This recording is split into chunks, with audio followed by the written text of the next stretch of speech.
Yesterday, man, it was fun. Ryan, I was looking at that lineup and I didn't expect much out of it. I'm like, man, Polanco's out.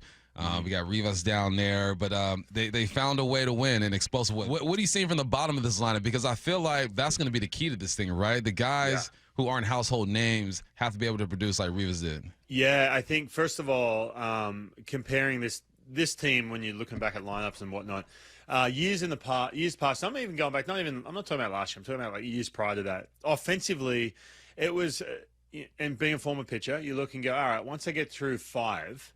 Then I got 6, 7, 8, 9. I used to look at that at lineups. There used to be a couple lineups that I'd face. I'm like, oh man, like this is kind of, I just got to make pitches. And now what you're seeing when you have a pest down the bottom there in Leo Rivas, and we talked about, I think I talked to you guys about this a couple of days ago.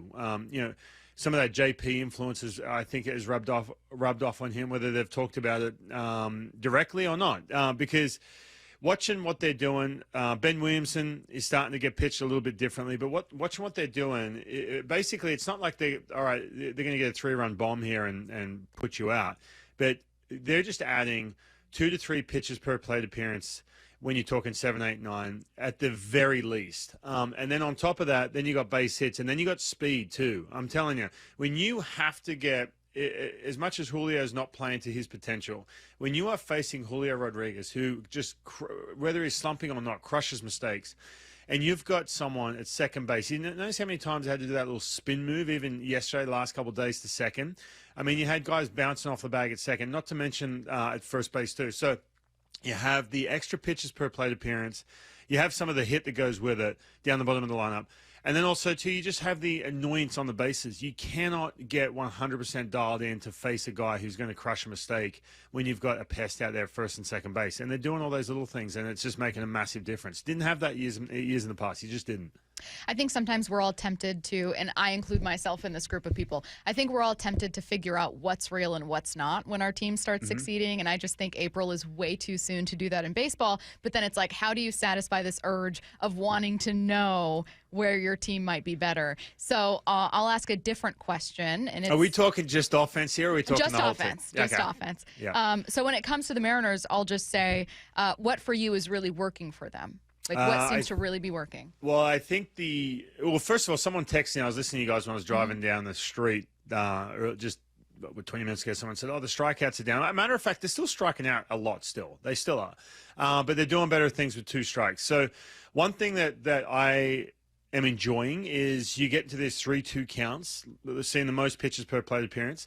And not just the whole lineup. And they're doing damage. All of a sudden, they're putting guys on ropes and doing damage. A year ago, they'd get 3-2, and you're like, oh, great, what a grinding at bat. And then it's a big swing and miss. And you're like, oh, God, man, okay, yeah, sweet. It took him 6 pitches. That's great.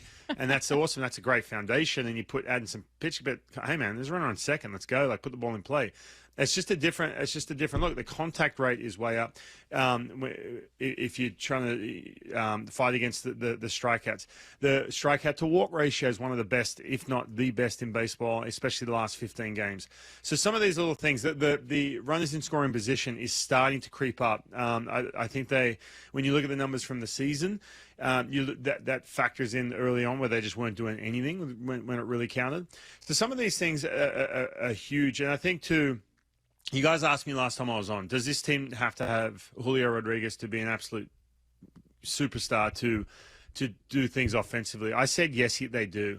But in the meantime, when your offense is carrying this team, not the pitching, not even close, the offense is, and your runs per game is up there with the LA Dodgers, I think what you need to have with that, while Julio is, I would say it's 70% capacity right now, and we keep going back to the depth, and what they do when it really counts is been the biggest difference and the eye-opener for me. Hey, Ryan, we opened up the show with this staff and Buster only. You might have seen it already. Since August 1st, 2024, the Mariners played 82 games, or basically half a season. Their AL rankings in major offensive categories: second in runs, second in home runs, second in stolen bases, second in WRC+. And the text line was like, why? Why does that even matter? And me and Stace were having a conversation. We're saying, well, Dan and the squad took over in August, and the offense got better. Edgar was there as well. So now we're seeing what we're a couple months into this season, and we're seeing some of the same things. So then we tried to place value. Like, is it Dan? Is it Edgar? Like, what do you think it is? Who gets more of the love when it comes to the offensive numbers being put up? Man, that's in regards to one, like if for example, and by the way, I'm with you, some of the texters as well. I don't like it when numbers carry over because completely different team, different vibe, culture, everything is so different and different set of goals too. So I'm not big on that. However, you make a great point. The fact that's when Dan and Edgar stepped in, and that's really, really legit. So in other words, if let's say you took Dan out of the equation, just had Edgar or vice versa, I would say, to be honest with you, it starts at the top, your staff. It starts in that day one of spring training when it's this feeling of, you know what, this is an environment that I am comfortable in. I'm not trying to reinvent the wheel. This is a place that I can walk into a manager's office and have a conversation if I need to, and I'm just going to get some honesty back. So I think... Honestly, I think Dan Wilson, I got to put him higher over Edgar in this case. And because not just offensively. I go back to the bullpen. The bullpen's been scuffling, right? Dan Wilson, they're limited in the bullpen right now because of some performance and trying to figure this out. And also, too, because you've got a starting rotation and you're in this position with a starting rotation which has not gotten deep into games. Now you're dealing with not just one injury in George Kirby for the month of April. Now you got Logan Gilbert as to put in that. You got a Bryce Miller who's a little bit in his head right now. So you're dealing with that as well. And you also come every day and have that feeling like when it's 3-3 like yesterday and it's getting late and you get Legumini gets out of that inning. You just have that feeling. I looked at Aaron and I just kind of said like, yeah, they're good. Like we're good here because you just know that. Not because they're red hot right now. You just know that this bullpen that they're facing, this Angels bullpen, has got no chance of keeping these guys zeros for the rest of this game. And a lot of that starts at the top with the kind of the tone you really set and the comfort level for some of these players. Ryan, I'm glad that you mentioned those injuries. Logan, I'll throw in Luke Raley, Dylan Moore, who hopefully comes back here pretty soon. But when you look at the list of injuries, a fairly extensive one, Victor Robles, that the Mariners are dealing with, have you started wondering whether or not they're going to have to add from outside or call someone up?